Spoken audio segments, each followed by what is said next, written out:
Welcome to Action Surrey's solid wall insulation video, where we will show you how a typical external solid wall insulation system is installed. Properties which were built before 1920, like these, and many system-built homes were built with solid brick walls and are not suitable for standard cavity wall insulation. Instead, solid wall insulation can be used, which wraps a tea cosy around your home, reducing heat loss, lowering fuel bills and cutting carbon emissions. So here's how it's done. To start with, prior to the insulation system being installed, all external wall fixtures and fittings will be taken down. Satellite dishes will be relocated and downpipes adjusted or temporarily replaced. Unless there are specialist fixtures such as copper pipes, your installer will normally do this for you as part of your installation. The walls are then thoroughly brushed to remove any algae and are washed with a fungicide. Next, a base rail is fixed around the outside of your house at damp-proof course level. This is what the insulation board will sit on top of. The installer will lay the insulation boards in a staggered pattern overlapping them at the corners to provide strength and rigidity. To secure the insulation boards to the walls, specialist wall plugs are then inserted into the insulation boards. Don't worry if your property's walls are uneven. The installer will apply a wet fix which will smooth them out, ensuring the final finish is even and straight.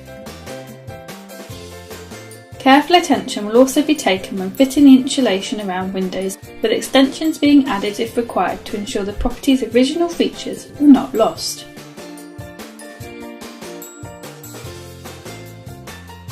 Following this, a base coat is applied to the rest of the insulation, to which a mesh is embedded into, ensuring the entire facade is resistant to impacts.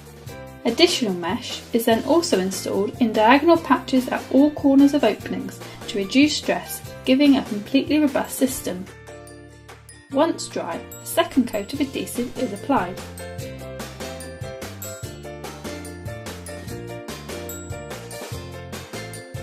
Next, the insulation is ready for the final finish to start being applied.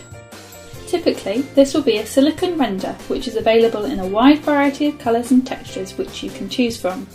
However, a number of other materials are also available, including pebble dash and brick slips. Your installer will work with you to find a suitable solution for your property. The final stage of the installation is for the previously removed fixtures and fittings to be reinstated.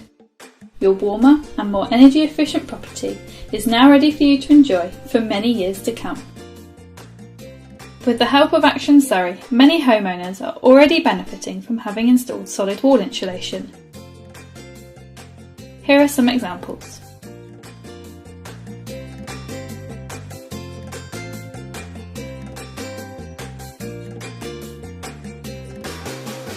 Before installing external solid wall insulation, there are a number of things you should consider, including whether your property is listed or in a conservation area.